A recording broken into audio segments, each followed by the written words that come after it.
Muy buenos días, amigos televidentes, les damos la bienvenida a todos aquellos que se unen a esta hora a tener mucha información en El Comercio TV. Segunda hora de transmisión, así que queridos amigos, bienvenidos. Si están abriendo el ojo este instante, si están en plena actividad o están desayunando, hay importantísima información para comentarles y sobre todo mandarles buena energía para que este, que está totalmente azul, no va a llover, sea un día extraordinario, que las cosas en la parte final de este mes de noviembre se vayan cumpliendo. Ya tenemos una semana llena de actividades, hay el famoso Viernes Negro, hay la famosa acción de Día de Gracias en otras partes, hay las famosas fiestas de Quito aquí, la Navidad que ha llegado, todo lo que hay. El Día de Gracias ya fue el 22 de noviembre, es el Día de Gracias. Entonces voy a dar gracias por haber comido hoy día el desayunito. Sí, pero lo que sí es cierto es que en verdad estas semanas ya hasta diciembre todo el mundo empieza a enfiestarse porque hay un montón de actividades, ya estamos cerquita de la Navidad, de fin de año, y aquí en nuestra ciudad fiestas de Quito, así que estamos imparables. Exactamente, así que nada,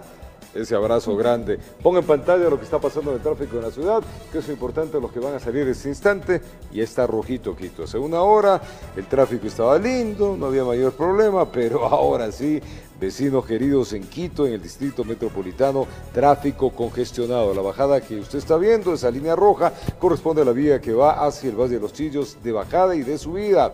El Trébol está congestionado en la parte norte, a lo que va a la José María Velasco Ibarra, congestionado de sur a norte y norte a sur. Miren cómo está el tráfico. Este llega con mucha fuerza hacia la avenida, esta es la Ladrón de Guevara, esto cerca del Coliseo Rumiñahui, se distribuye hacia la Toledo, se distribuye hacia la Coruña. Al parecer mucha congestión existe hasta ahora, la Patria, la 12 de octubre, la 6 de diciembre, toda la parte norcentral de la ciudad de Quito está congestionada. Miren, la avenida Colón, el Isabel la Católica, la Coruña también tiene congestión de tráfico. El túnel Guayasamín a esta hora ya presenta tráfico fuerte de subida, de bajada no, pero de subida sí está. La Simón Bolívar también alguna carga importante, la avenida 6 de diciembre y Chiris también congestionada. Y si vamos un poco más hacia el norte, vamos a encontrar que las vías del norte de Quito también están con mucha carga. Miren, a este lado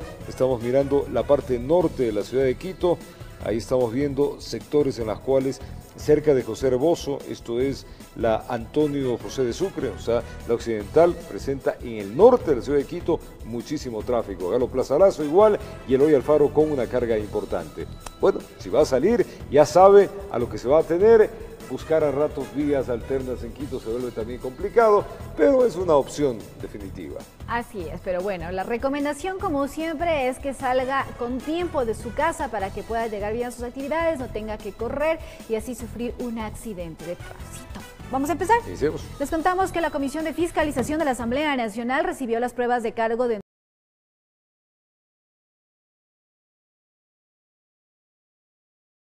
4 hechos de funciones. Incumplimiento de funciones y la inseguridad ciudadana a nivel nacional son dos de los argumentos que plantea el legislador Roberto Gómez para justificar la posible censura y destitución de la ministra de Gobierno María Paula Romo. La crisis carcelaria, el presidente de la República le delega en un decreto explícitamente ir a controlar internamente también las cárceles para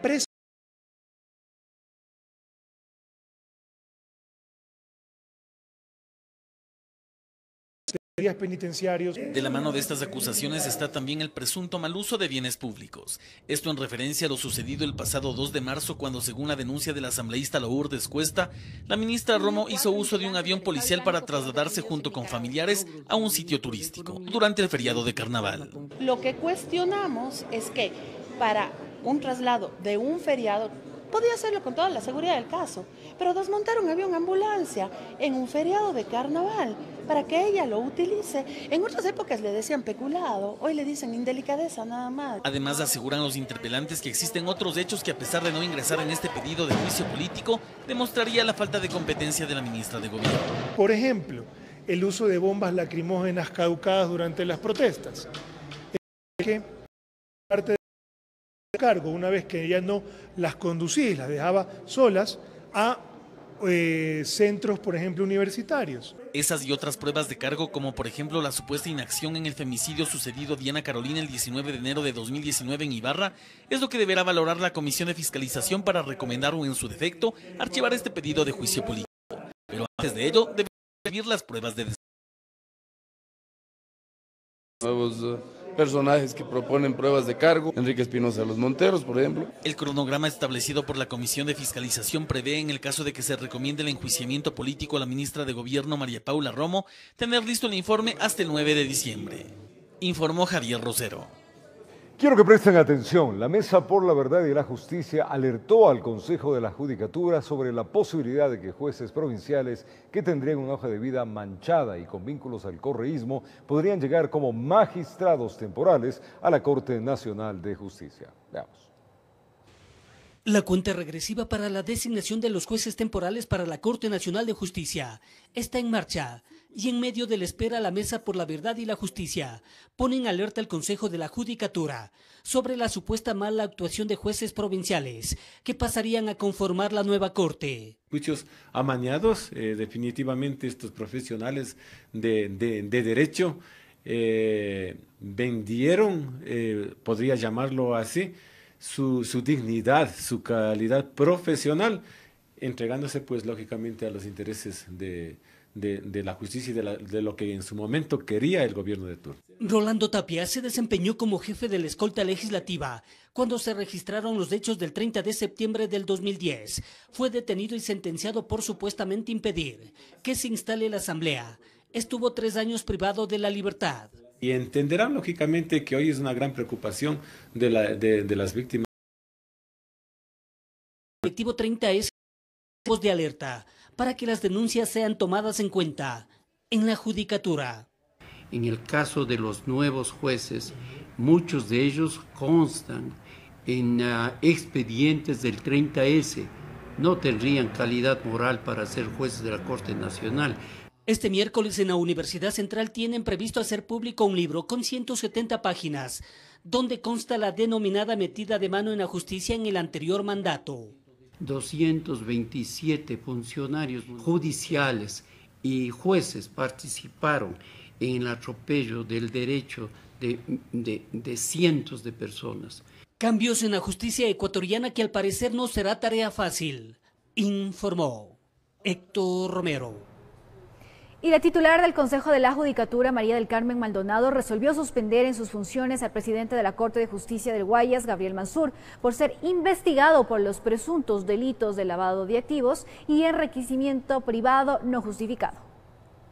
Tras la denuncia en contra del presidente de la Corte de Justicia del Guayas, Gabriel Mansur, la presidenta del Consejo de la Judicatura resolvió dictar una medida cautelar de suspensión en el ejercicio de sus funciones por el plazo máximo de 90 días en contra del servidor judicial. Una vez que he verificado que se cumplen los requisitos de gravedad y urgencia, he decidido dictar la medida cautelar de suspensión en el ejercicio de sus funciones. La actual secretaria anticorrupción Dora Ordóñez señaló que se habría entregado una información en digital y también en físico sobre una posible relación comercial del presidente de la Corte de Justicia del Guayas y una abogada que sería representante de 2 empresas. Hemos considerado que el doctor Gabriel Giovanni Mansur Albuja, presidente de la Corte Provincial de Justicia de Guayas, podría estar relacionado con el posible cometimiento de actuaciones irregulares que vulnerarían el principio de probidad previsto en el artículo 21 del Código Orgánico de la Función Judicial. Recordemos que la Fiscalía General del Estado inició una indagación previa contra Gabriel Mansur y la abogada Silvana D. por presuntos actos de corrupción. Ellos serían investigados por supuestamente haber cometido lavado de activos y enriquecimiento privado no justificado. La mencionada institución solicitó a la Fiscalía General del Estado el inicio de investigaciones por supuestos actos ilícitos. Por su lado, los abogados de Gabriel Mansur han mencionado que su defendido colaborará con las autoridades para que las investigaciones fluyan. Además, brindará la documentación necesaria para esclarecer el caso. informó Patricia Aldaz. Son las 7:10 de la mañana, invitarles para que en breves minutos estemos con Miguel Rivadeneira, segmento de entrevistas acá en el programa junto a Cristian Cruz. Él es el presidente del Consejo de Participación Ciudadana y Control Social. Ahí se va a analizar sobre la deuda externa, esta es la contraída en el anterior gobierno, y los casos judicializados. Recuerde, pues en minutos, Miguel Rivadeneira con esta importante entrevista. Y es momento de irnos a una pausa comercial, amigos televidentes. Para retornar les contamos que el presidente Lenín Moreno aseguró que las brigadas toda una vida no buscan la división de las comunidades indígenas. Esto luego de lo ocurrido en Cotopaxi, cuando al parecer miembros de la CONAIE no dejaron ingresar a la brigada a las comunidades. Ya regresamos con esta información y mucho más. Continuamos con más información. Les contamos que el presidente Lenín Moreno aseguró que las brigadas toda una vida no buscan la división de las comunidades indígenas. Esto luego de lo ocurrido en Cotopaxi, donde una comunidad no permitió el ingreso de la delegación del gobierno. La CONAIE asegura que el régimen tergiversó lo sucedido este fin de semana.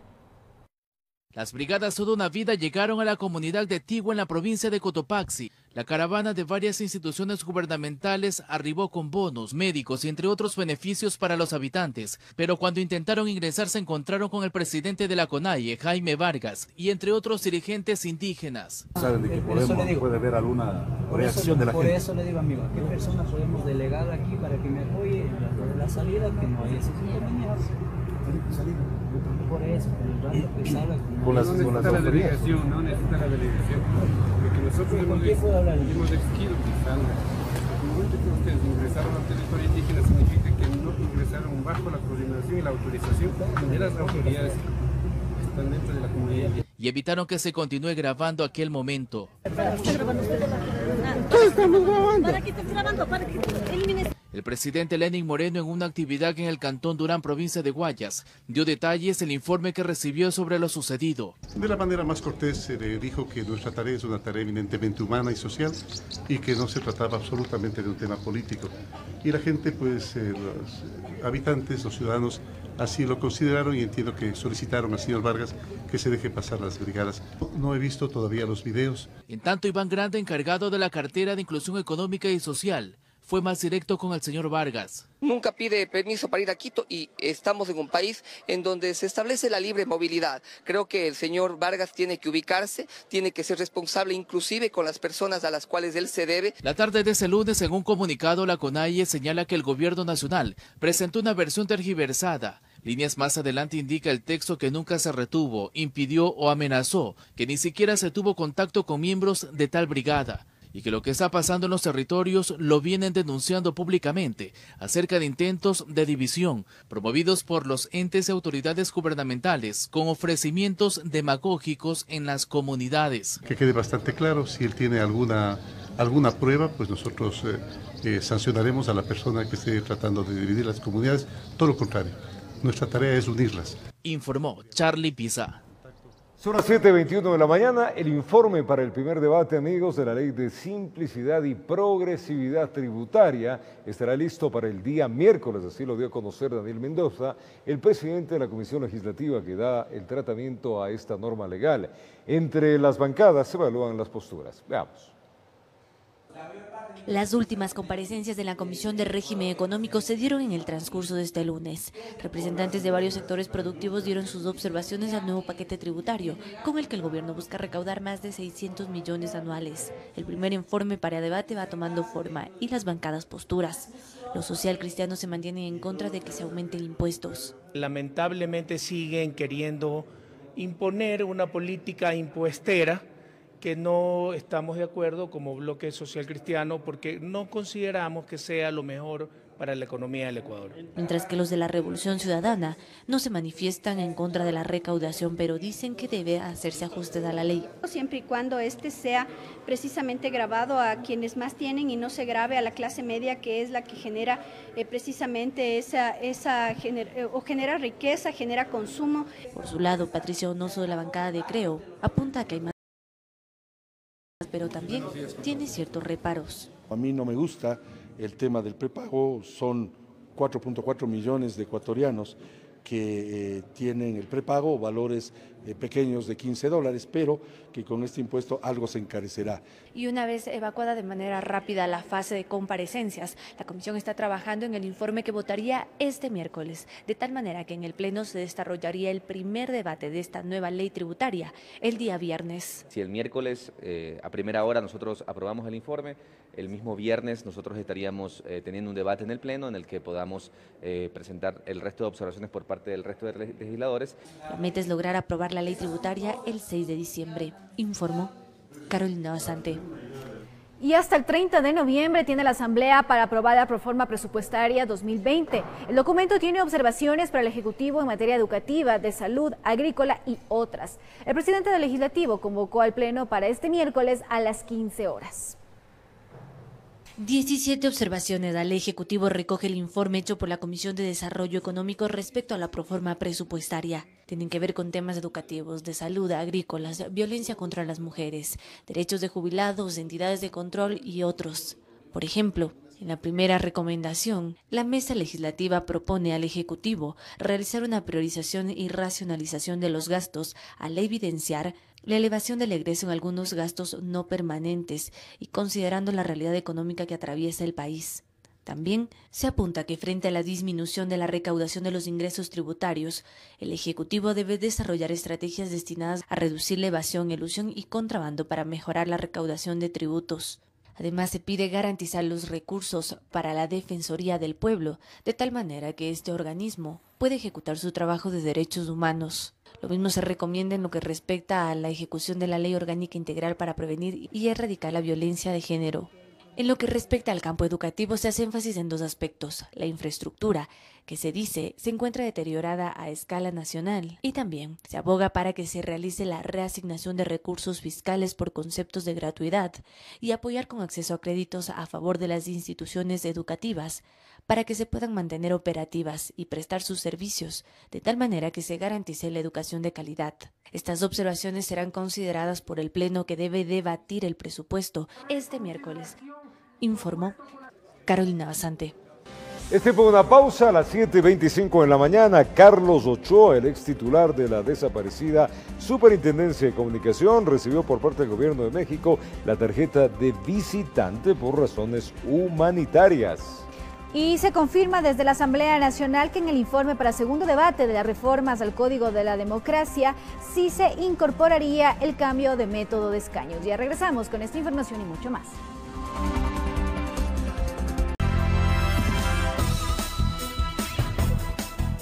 Gracias amigos por acompañarnos en este día martes. Provecho si está desayunando. Vamos a contarle que Carlos Ochoa, el ex titular de la desaparecida Superintendencia de Comunicación, recibió por parte del Gobierno de México la tarjeta de visitante por razones humanitarias. El funcionario es acusado de falsificación ideológica y desde febrero pasado residía en Bolivia en calidad de exilado político. Veamos. Por razones humanitarias, el Gobierno de México habría extendido una tarjeta de visitante al ex titular de la desaparecida Superintendencia de Comunicación, Supercom, Carlos Ochoa. Desde finales de enero pasado, el exfuncionario permanecería en Bolivia, país al que solicitó asilo político. La tarjeta de visitante, emitida por el gobierno de Andrés Manuel López Obrador, acreditaría su situación migratoria regular en México y le permite entradas y salidas múltiples a esa nación. El documento habría sido emitido el pasado 5 de agosto y tendría vigencia hasta el 2020. Este documento permite a los ciudadanos acceder a servicios públicos, empleo, salud y educación. Por su parte, el Ministerio de Relaciones Exteriores de Ecuador hasta el momento no ha confirmado si ha recibido o no alguna comunicación de la Cancillería de México sobre la solicitud de refugio de Carlos Ochoa.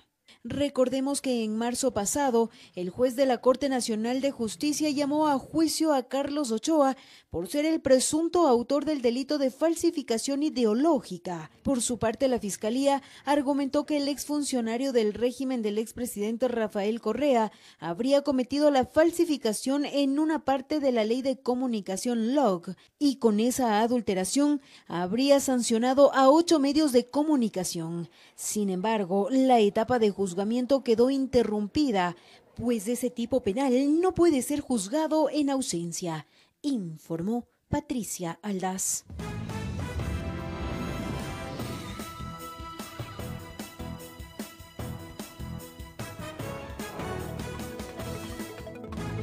Saludo afectuoso a los televidentes de Televicentro, Noticiero El Comercio TV, y a los oyentes de Platinum FM y Radio Quito, La Voz de la Capital, noticiero líder en la radio. Este martes vamos a hablar con el presidente del Consejo de Participación Ciudadana y Control Social, Cristian Cruz, sobre temas de interés en esta institución que fue creada en la Constitución del 2008, que ha tenido cuestionamientos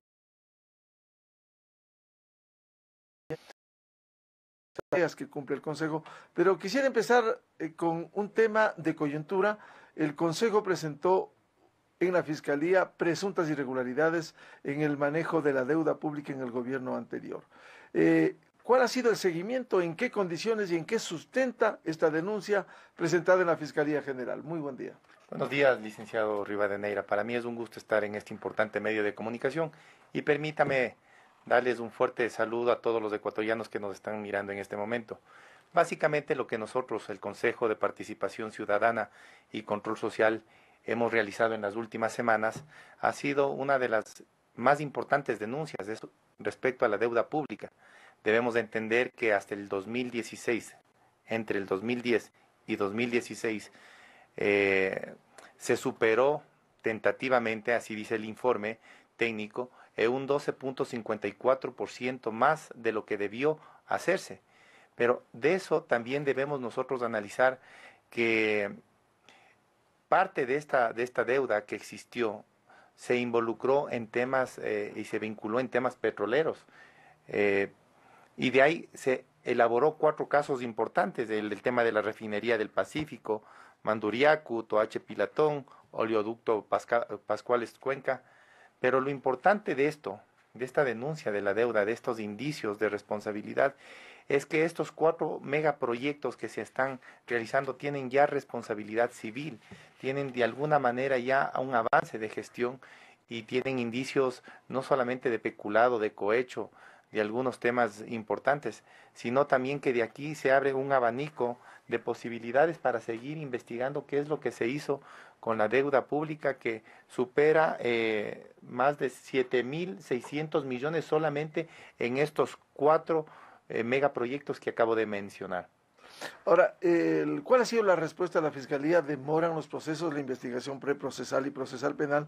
Sin embargo, ustedes, como dice la Constitución y dice la ley, tienen que ser parte de este proceso y los otros que ha presentado. Bueno, la Fiscalía, a través de la doctora Diana Salazar, nos ha abierto las puertas, hay una agilidad de gestión. Nosotros hemos iniciado con 2 procesos. Hace pocas semanas también ingresamos el tema de la refinería,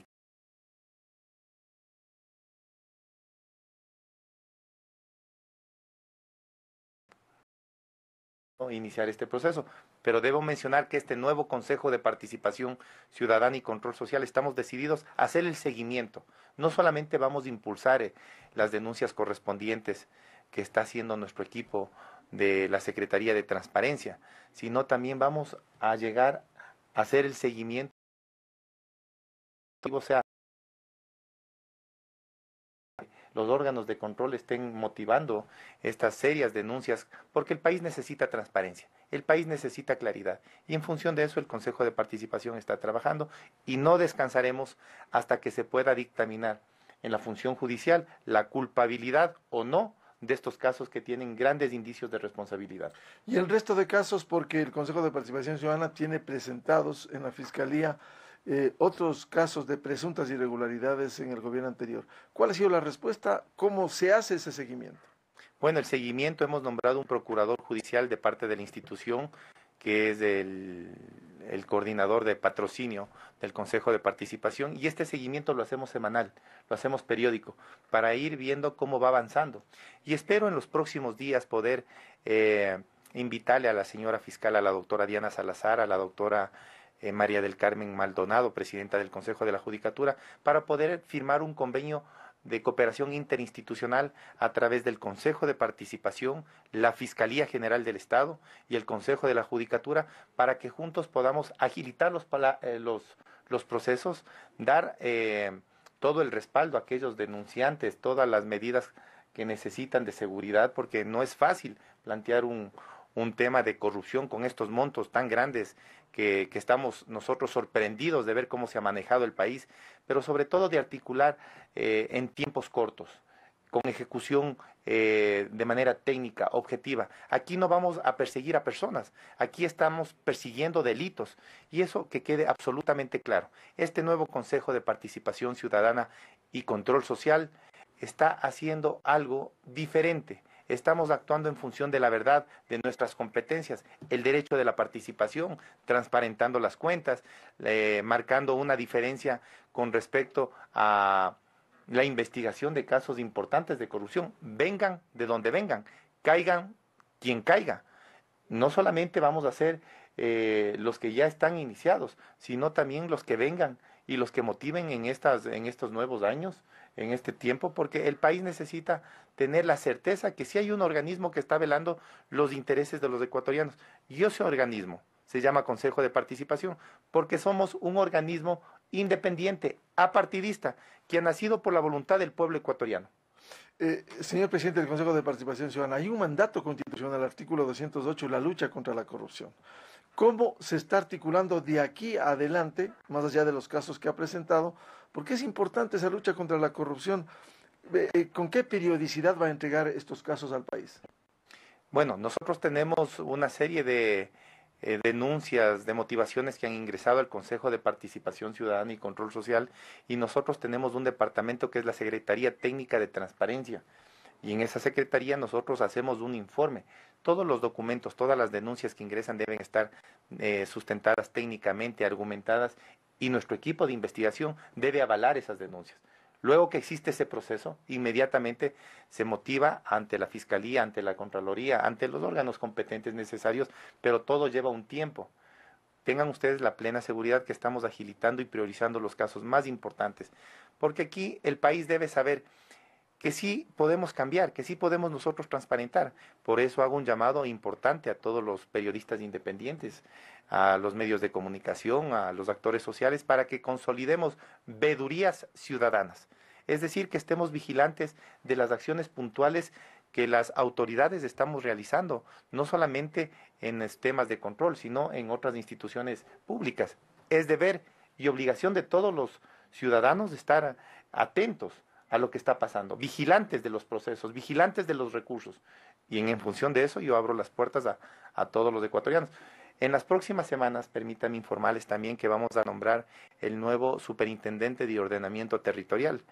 Y quiero invitarles otra vez a la ciudadanía para que estén vigilantes de este proceso. Quiero demostrar que sí podemos hacer las cosas objetiva, transparentemente, apegadas a la ley, sin tamices, y que todos seamos parte de este proceso. Que no les quede la menor duda que sí podemos hacer las cosas muy bien. ¿Y a usted le preocupa los procesos que están en marcha tanto en la Asamblea Nacional cuanto en la Corte Constitucional respecto de la posible reducción de tareas, e incluso se habló de la eliminación del Consejo de Participación Ciudadana? Bueno, como presidente del Consejo de Participación Ciudadana y Control Social, debo manifestar que el pronunciamiento de nosotros y del Pleno del Consejo, de los consejeros, es defender la democracia, defender el derecho de participación ciudadana de los ecuatorianos y, por ende, por supuesto, la institución. El artículo 1, el artículo 207, el artículo 65 de la Constitución manifiestan el derecho de la participación. Pero entendamos qué es lo que está pasando. Hoy, el Consejo de Participación, a través de las comisiones ciudadanas, permite que estas comisiones ciudadanas puedan hacer procesos de selección y elegir las nuevas autoridades. Lo que hace el Consejo de Participación es formalizar estas autoridades realizadas y motivadas por la ciudadanía. Lo que se pretende hacer es que la Asamblea Nacional, a través de diferentes mecanismos, es decir, pasar las competencias de la designación del Consejo a la Asamblea, puedan designar los políticos. Esto. Nosotros, para tener una reflexión, hemos visto cómo se ha elegido en los últimos años, por ejemplo, el doctor Carlos Polit, excontralor general del Estado, y eso es quitarle un derecho adquirido de los ciudadanos, el derecho a la participación, a estar dentro de los procesos. El problema es que la experiencia dejó malos recuerdos cuando el señor Polit ganó 100 sobre 100, y vemos quién es el señor Polit, fugado de la justicia, sentenciado luego de ejercer su cargo de Contralor del Estado. Por eso, el día de hoy eligen los ciudadanos, y lo que se pretende hacer es que elijan los políticos. No podemos permitir que sean juez y parte de esto. Yo soy respetuoso de la Asamblea, de todas las instituciones del Estado, pero es importante que se mantenga la autoridad y la independencia, la gobernabilidad. Y otra cosa que es importante, reflexionemos. Este tema de las enmiendas viene porque seguramente venimos a un momento político, estamos vísperas de elecciones, pero entendamos la lógica de lo que está pasando. Y la lógica es simple. El Ecuador se ha pronunciado por 3 ocasiones que debe existir este Consejo de Participación con estas competencias. Lo hizo en Asamblea Constituyente del 2008, cerca de 5 millones de ecuatorianos se pronunciaron a favor de esto. En el 2018, cerca de 5 millones y medio, 6 millones de personas se pronunciaron por este Consejo de Participación. Y en las elecciones de marzo de este año, cerca de 5 millones de ecuatorianos se pronunciaron por este Consejo de Participación con estas competencias. Ahora, les pretendemos decir que no. Aquí hay que respetar la institucionalidad. Yo soy, como le decía hace un momento, respetuoso de los asambleístas de la institucionalidad, pero aquí no podemos permitir que se refunde el país cada 2 o 4 años. Aquí hay que respetar las leyes. Nos guste o no nos guste, tenemos que respetar la institucionalidad. Yo mismo hemos recibido en el Consejo de Participación con un candado constitucional que lo hizo la Corte Constitucional a través de las decisiones del Consejo Transitorio.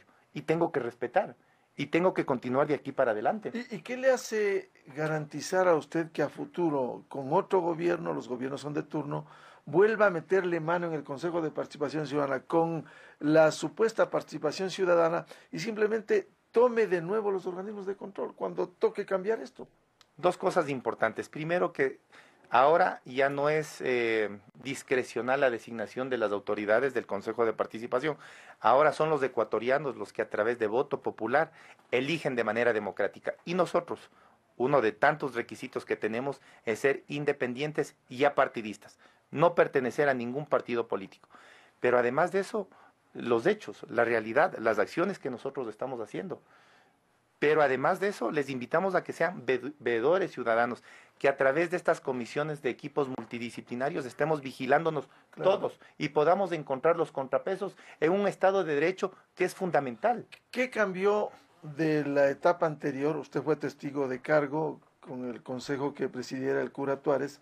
¿Qué ha cambiado respecto del funcionamiento del consejo? Hoy el Consejo de Participación Ciudadana es un consejo independiente. Hoy el Consejo de Participación lo manejamos de manera democrática, respetuosos de la ley y de la Constitución, respetado por la ciudadanía, por los medios de comunicación, por las diferentes instituciones del Estado ecuatoriano, por el sector público y el sector privado. Hoy este nuevo Consejo de Participación Ciudadana y Control Social estamos generando acciones inmediatas de denuncias ante la Fiscalía, ante los diferentes organismos. Estamos ahora vísperas para representar al Ecuador en Abu Dhabi y presentes el Consejo de Participación Ciudadana defendiendo los derechos y exponiendo los casos de corrupción. Este nuevo Consejo ha sido parte de la solución en el conflicto en las manifestaciones. Este Consejo, que es independiente, fue el primer Consejo de Participación, fue la primera institución pública y yo tuve el agrado de ser el primer funcionario del Estado ecuatoriano que fui a la presidencia, a donde el señor presidente de la República, y le manifesté que revise el decreto 883 y que por favor utilice el Consejo de Participación Ciudadana y Control Social para establecer un diálogo con los hermanos indígenas. Finalmente, el tiempo nos ha dado la razón. Este nuevo Consejo de Participación es diferente al resto de consejos. Y yo no quiero expresarme ni en mal ni en bien, porque es la historia y es los ecuatorianos los que finalmente tienen que calificar. La participación ciudadana efectiva, no la entelequia de lo que fue anteriormente. Estamos invitados, por ejemplo, a este concurso para la elección del superintendente de ordenamiento territorial, a que consolidemos una veeduría. Estamos invitando nosotros a transparentar todos. Entendamos que la lógica del Consejo de Participación es fundamental y que los recursos, tanto financieros cuanto del talento humano, nos han reducido sustancialmente. Hablemos de entre un 35 y un 45%.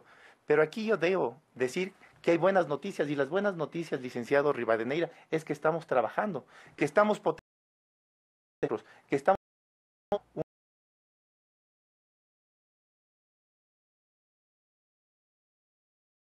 participación ciudadana.